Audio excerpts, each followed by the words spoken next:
नमस्कार दोस्तों, स्वागत है आपके अपने YouTube चैनल में। दोस्तों आज हम जानेंगे कैनवास बकेट के बारे में कि कैनवास बकेट क्या होती है, इसका यूज हम फायर में कहां पर करते हैं और इसकी कैपेसिटी क्षमता कितनी होगी। तो उससे पहले चैनल पर नए हैं तो एक बार सब्सक्राइब का बटन जरूर दबा दें। वीडियो अच्छी लगी तो लाइक करें, कमेंट करें, शेयर करें। तो चलिए फ्रेंड्स, बात करते हैं अपने टॉपिक की तरफ। कैनवास बकेट यानी जो कैनवास बकेट होती है उसको हिंदी में सिमटने वाली बाल्टी के नाम से भी जानते हैं। सिमटने वाली बाल्टी यानी कि एक ऐसी बाल्टी होती है जिसका हम यूज कर लेते हैं और यूज करने के बाद में दोबारा से उसको फोल्ड कर देते हैं। जब भी यूज करना होगा तुरंत उसको खोल देंगे। तो इस प्रकार से ज्यादा इसके अंदर वेट भी नहीं होता, बिल्कुल लाइट वेट में होती है और ज्यादा एरिया भी ये नहीं घेर पाती। इसी कारण से इसका यूज फायर के अंदर किया जाता है। तो फायर जो कैनवास बकेट होती है वो कुछ इस प्रकार की होगी।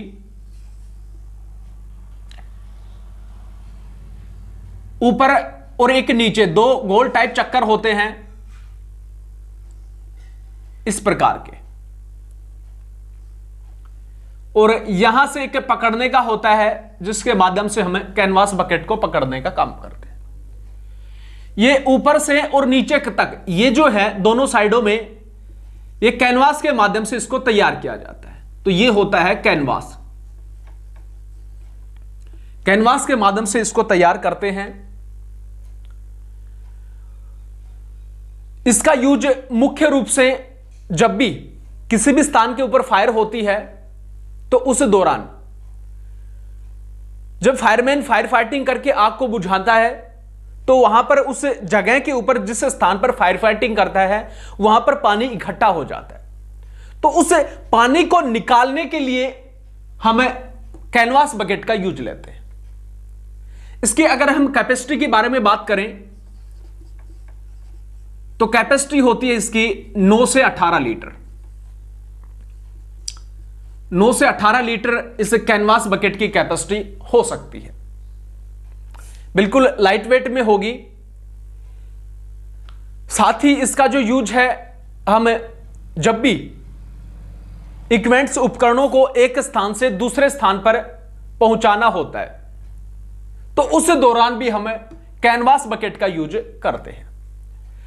जैसे कोई छेनी वगैरह, हथौड़ा, चाबी या फिर प्लायर वगैरह, प्लास, पेचकस, ये जो जितने भी छोटे मोटे उपकरण जो होते हैं उनको एक स्थान से यानी कि नीचे से और ऊपर पहुंचाने के लिए भी हमें कैनवास बकेट का यूज करते हैं। यहां पर ऊपर की तरफ रस्सी बांध दी जाती है इस प्रकार से, और इसके अंदर जो भी उपकरण होंगे वो डाल देंगे, और जो फायरमैन होता है वो जो बिल्डिंग के ऊपर है वो आराम से इसको खींच लेता है।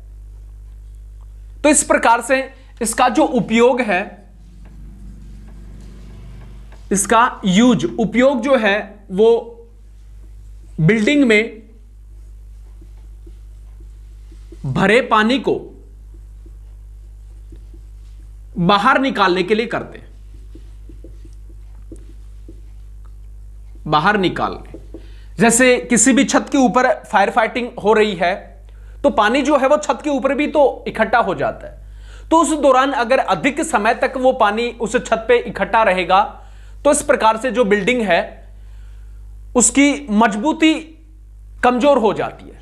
तो इसी कारण से हम क्या कर देते हैं, कंटिन्यू जो पानी होता है उसको या तो किसी अन्य स्रोत के माध्यम से बाहर निकालने का काम करते हैं, या फिर जो अपनी कैनवास बकेट होती है तो उसके माध्यम से हमें निकालने का काम करेंगे, ताकि इससे फायरमैन को भी किसी भी प्रकार की दिक्कत ना हो और अच्छे तरीके से फायरमैन फायर फाइटिंग करके आग को बुझाने में सक्षम हो।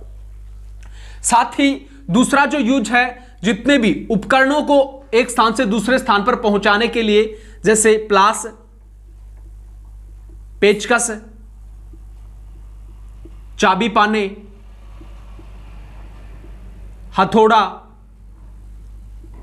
छेनी, ठीक है, ये जितने भी जो उपकरण होते हैं जिसकी आवश्यकता फायरमैन को पड़ती है, कटिंग टूल्स हो गया, ठीक है, तो जितने भी उपकरणों की आवश्यकता होती है तो इसके अंदर डाल दी जाती है और इसी के माध्यम से फायरमैन इसको रस्सी के द्वारा खींच लेता है। तो इस प्रकार से ज्यादा कुछ परेशानियों का सामना भी उसको नहीं करना होता है। अब इसके बारे में बात करेंगे कि कैनवास बकेट को यूज करने के दौरान कौन कौन सी सावधानियां यूज लेनी है। तो सावधानियों की तरफ बात करते हैं। पहला जो पॉइंट है वो, जब भी इसको हम स्टोर करते हैं किसी स्टोर रूम के अंदर, तो उस दौरान अच्छे तरीके से जो कैनवास बकेट होती है उसको सुखा ले। तो पहला जो पॉइंट होता है, इसको अच्छे तरीके से सुखाना चाहिए।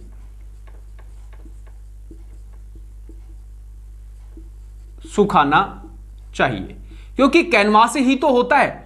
अगर इसको नहीं सुखाएंगे तो जो कैनवास होता है वो अपनी मजबूती खो देता है, इसके जो रेशे होते हैं वो अपनी मजबूती खो देते हैं, इस कारण से ये खराब होना शुरू हो जाती है। दूसरा जो पॉइंट बनता है वो, इसको ना तो अधिक गर्मी में रखें और ना ही अधिक सर्दी में,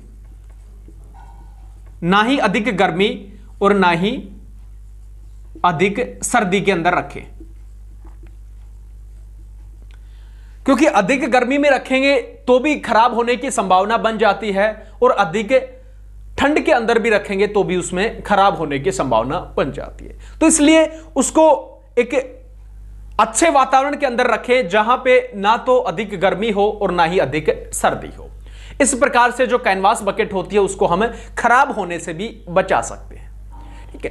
तो इसके अलावा जब भी इसको यूज लिया जाता है तो पेंट, ग्रीस या कोई भी ऑयल वगैरह है, डीजल, पेट्रोल, केरोसिन, तो इससे भी मुख्य रूप से बचाना चाहिए, क्योंकि जो फायर होती है सबसे अधिक डीजल के अंदर देखने को मिलती है, डीजल, पेट्रोल, केरोसिन। तो वहां पर जब फायर होगी तो उस दौरान हम इसका यूज करते हैं तो डीजल, पेट्रोल, केरोसिन, ग्रीस या पेंट जो होता है वो इसके ऊपर लग जाता है। यहां पे इसके ऊपर लगने से इसके जो रेशे होते हैं वो अपनी मजबूती खो देते हैं और इस प्रकार से ये जो कैनवास बकेट होती है वो खराब हो जाती है। जिस प्रकार होज को हमें सेफ्टी से रखना होता है, सेम उसी प्रकार से जो कैनवास बकेट होती है उतनी ही इसको भी सुरक्षा की आवश्यकता होती है। तो इस प्रकार से हम कैनवास बकेट को सुरक्षा प्रदान करने का काम कर सकते हैं और फिर इसका कंटिन्यू हम फायर के अंदर जब भी आग लगती है तो उस दौरान इसका यूज हम लेते रहेंगे।